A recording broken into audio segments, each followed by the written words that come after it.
Assalamualaikum warahmatullahi wabarakatuh. Perkenalkan, nama saya Safira Suci Salsabila dari kelas BKA angkatan 2021 dengan NIM 21050966022. Saya dari kelompok 4. Yang terhormat kepada Bapak Didik Kurniawan SPD MPD selaku dosen pengampu mata kuliah Pengembangan Media BK, izinkan saya untuk menyampaikan materi saya, yaitu tentang konsep dan implementasi layanan bidang pribadi dan sosial. Sebelum memasuki materi, izinkan saya untuk menyampaikan daftar isinya terlebih dahulu. Yang pertama yaitu pengertian konsep implementasi layanan bimbingan pribadi. Yang kedua yaitu fungsi dan tujuan layanan bimbingan pribadi. Yang ketiga yaitu aspek layanan pribadi, dan yang terakhir yaitu bentuk-bentuk layanan pribadi. Baik, materi yang pertama yaitu A, pengertian konsep implementasi layanan pribadi. Jadi konsep implementasi layanan bimbingan pribadi adalah rancangan penerapan bantuan layanan individu dalam mengembangkan diri. Jadi, bidang pribadi merupakan suatu proses pemberian bantuan dari guru BK atau konselor kepada peserta didik untuk memahami, menerima, mengarahkan dan mengambil keputusan dan merealisasikan keputusan secara bertanggung jawab tentang aspek pribadinya sehingga dapat mencapai perkembangan secara optimal dan mencapai kesejahteraan dan keselamatan dalam kehidupannya.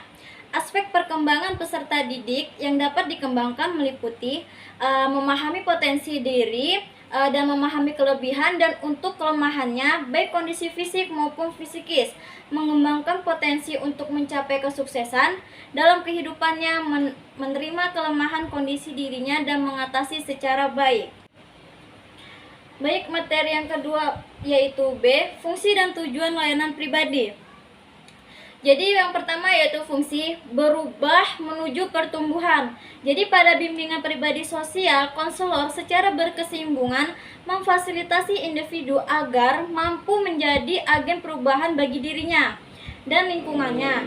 Konselor juga berusaha membantu individu sedemikian rupa sehingga individu itu mampu menggunakan segala sumber daya yang dimilikinya untuk berubah. Jadi seperti itu. Yang kedua yaitu pemahaman diri secara penuh dan utuh. Jadi individu ini memahami kelemahan dan kekuatan yang ada dalam dirinya serta kesempatan dan tantangan yang ada di luar dirinya. Pada dasarnya, melalui bimbingan pribadi sosial diharapkan individu mampu mencapai tingkat kedewasaan dan kepribadian yang utuh, penuh seperti yang diharapkan. Nah, jadi sehingga individu tidak memiliki pribadian yang terpecah lagi, dan mampu mengintegrasikan diri dalam segala aspek kehidupan secara utuh, selaras, selasi, dan seimbang. Yang ketiga yaitu belajar tingkah laku yang lebih sehat. Jadi bimbingan pribadi sosial ini dapat berfungsi sebagai pelatihan bagi individu untuk bertingkah laku secara lebih sehat dengan lingkungannya. Baik, selanjutnya yaitu tujuan. Nah, jadi tujuan layanan pribadi ini yang pertama bersikap respek terhadap orang lain. Jadi sikap respek terhadap orang lain adalah sikap menghormati, saling menghargai orang lain. Sikap ini didasarkan kepada kesadaran bahwa setiap manusia memiliki harkat dan martabat yang sama yang diberikan oleh Tuhan. Contohnya seperti menghargai pendapat, menghormati orang yang lebih tua, tidak membeda-bedakan ketika bergaul dan berteman, menghormati teman atau yang beragama lain. Yang kedua yaitu memiliki rasa tanggung jawab. Nah, jadi memiliki rasa tanggung jawab ini kita selalu bertanggung jawab saat melakukan dan mengerjakan sesuatu dengan disiplin dan tepat waktu. Jadi kita mengetahui akibatnya. Nah, kita harus paham akibatnya itu, maka disitulah akan menjadi tanggung jawab kita. Nah, jadi yang ketiga yaitu tentang memiliki pemahaman tentang irama kehidupan bersifat vulkatif. Memiliki pemahaman tentang irama kehidupan yang bersifat vulkatif antara yang menyenangkan dengan tidak menyenangkan, serta mampu merespon secara positif dengan ajaran agama yang dianutnya. Baik, materi selanjutnya yaitu C, aspek-aspek layanan pribadi. Jadi di sini kemampuan individu dalam memahami dirinya sendiri itu yang pertama, satu, kita harus memahami kelebihan dan kekurangan kita. Penting sekali untuk memahami hal-hal yang menjadi kelebihan dan kekurangan kita itu. Dengan tahu kelebihan dan kekurangan itu, ini bertujuan agar lebih bersemangat dan memotivasi diri untuk terus berkembang ke arah yang lebih baik, sehingga semua akan lebih mudah untuk mencapai tujuan hidup.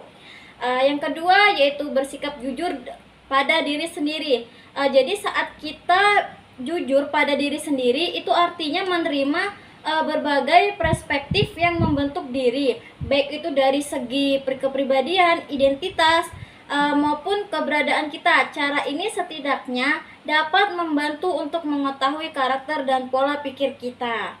Yang ketiga yaitu dengarkan kata hati. Nah, jadi orang yang tidak mengenal dirinya sendiri mudah sekali dipengaruhi orang lain dalam melakukan apapun dalam hidupnya. Bahkan kamu lebih percaya arahan atau omongan orang lain daripada mengikuti kata hati. Sehingga kamu perlu mendengar kata hatimu agar percaya pada kemampuan dirimu sendiri. Baik, selanjutnya yaitu bentuk-bentuk layanan bimbingan pribadi. Ada beberapa macam bentuk-bentuk layanan pribadi, yaitu pertama yaitu layanan informasi. Jadi layanan informasi ini tentang tahap-tahap perkembangan, dapat mencakup perkembangan fisik, motorik, bicara, emosi, dan sosial. Jadi penyelesaian sosial ini seperti bermain, beraktivitas, moral, dan seks.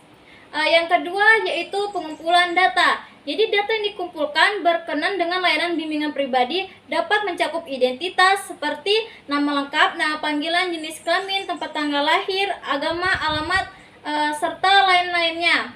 Yang terakhir yaitu layanan orientasi. Jadi layanan orientasi ini merupakan bidang pengembangan mencakup suasana, lembaga dan objek pengembangan di pribadi seperti lembaga pengembangan bakat, pusat kebugaran dan latihan pengembangan kemampuan diri, tempat rekreasi dan tempat lain sebagainya.